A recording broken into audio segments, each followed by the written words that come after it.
ആ ഹലോ, നിന്റെ ഭാര്യയാണോടാ അവളുടെ കല്യാണ ബ്രോക്കർ? ആര് ബ്രോക്കർ ആയാലും കല്യാണം നടന്നാ പോരെ? എന്നാ അവളോട് പറഞ്ഞേക്ക് ഈ കല്യാണം നടക്കാൻ പോകുന്നില്ലാന്ന്. സ്വന്തം അനിയത്തിക്ക് ഒരു നല്ല ജീവിതം ഉണ്ടാവുമ്പോ സന്തോഷിക്കല്ലേ വേണ്ടത്? ആരുടെ അനിയത്തി? അവളെ ഇപ്പൊ എന്റെ ശത്രുവാ. അങ്ങനെ പറഞ്ഞ തീരുന്നല്ലോ രക്തബന്ധം. രക്തബന്ധം? തെരുവിലെ കൊടിച്ചുപട്ടികള് ഇതിനേക്കാൾ കൂടുതൽ നന്ദി കാണിക്കും. നന്ദേട്ടനും ഇവിടെയുള്ളവരെല്ലാം പറയുന്നത് ഇത് തന്നെയാ നിന്റെ കാര്യത്തില്. അയാളുടെ കണക്കും തീർക്കാൻ ഞാൻ കരുതി വെച്ചിട്ടുണ്ട്. അവന്തികെ, ഞാനൊരു കാര്യം പറയാം. കല്യാണം നടക്കാൻ പോകുന്നത് നിന്റെ അനിയത്തിയുടെയാ. ദൂരെ മാറിയെന്ന് അവളെ ശപിക്കാതെ കൂടെ നിന്ന് അനുഗ്രഹിക്കാൻ നോക്ക്. അവളിപ്പൊ എന്റെ ശത്രുവാ. അവളുടെ നാശാ ഞാൻ ആഗ്രഹിക്കുന്നത്. മറ്റുള്ളവരുടെ നാശത്തിന് വേണ്ടി മാത്രം ആഗ്രഹിച്ചുകൊണ്ടിരുന്ന നശിക്കുന്നത് നിന്റെ ജീവിതമായിരിക്കും.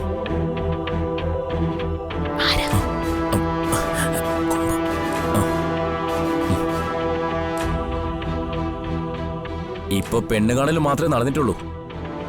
ബാക്കിയുള്ള ചടങ്ങുകൾ വരാൻ പോകുന്നേ ഉള്ളൂ.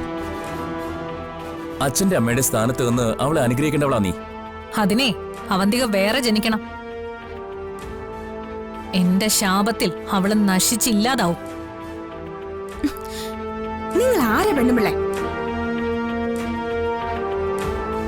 നിങ്ങൾ ശപിച്ച ആർക്കാ കേൾക്കുന്നേ? ഓ ഓ ബ്രോക്കർ അവിടെ ഉണ്ടായിരുന്നോ? അതെ, ഞാൻ തന്നെയാ അവളുടെ കല്യാണത്തിന്റെ ബ്രോക്കർ. നിങ്ങൾക്ക് എന്ത് വേണം? അല്ല, നിങ്ങളെ കൊണ്ട് എന്ത് ചെയ്യാൻ പറ്റും? എന്നെ കൊണ്ട് എന്ത് ചെയ്യാൻ പറ്റുന്ന ഞാൻ കാണിച്ചുതരാം. അവളുമായിട്ടുള്ള എല്ലാ ബന്ധവും ഞാൻ മുറിച്ചെന്ന് നീ അവളോടൊന്ന് പറഞ്ഞേക്ക്. നിങ്ങൾ മുറിക്കുന്നതിന് എത്രയോ മുമ്പ് അവളത് മുറിച്ചു കളഞ്ഞിട്ടുണ്ട്. നിങ്ങളെ കല്യാണത്തിന് പോലും വിളിക്കണ്ടെന്നാ അനഘ പറഞ്ഞിരിക്കുന്നേ. നിങ്ങളുമായി അവൾക്കോ ഈ നെല്ലിശ്ശേരി വീടിനോ ഇനി ഒരു ബന്ധവുമില്ല.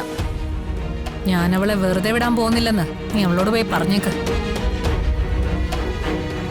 എന്റെ ഉള്ളിൽ ഒരു അല്പശ്വാസമെങ്കിലും ബാക്കിയുണ്ടെങ്കിൽ നെല്ലിശ്ശേരിക്കൊപ്പം അവളുടെ സന്തോഷങ്ങളും കൂടി തല്ലിക്കെടുത്ത് ഞാൻ.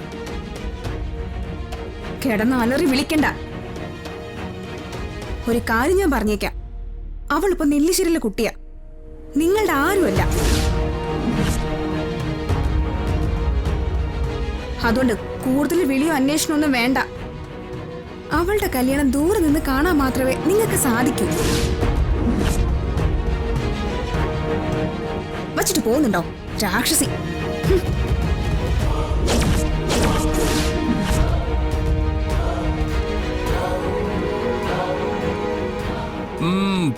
പൊളിച്ചു. നിനക്ക് ഇത്രയും പവർ ഉണ്ടെന്ന് ഞാൻ വിചാരിച്ചില്ല. എന്റെ പവർ എന്താണെന്നേ ഒരു കാണാൻ പോകുന്നേ ഉള്ളൂ.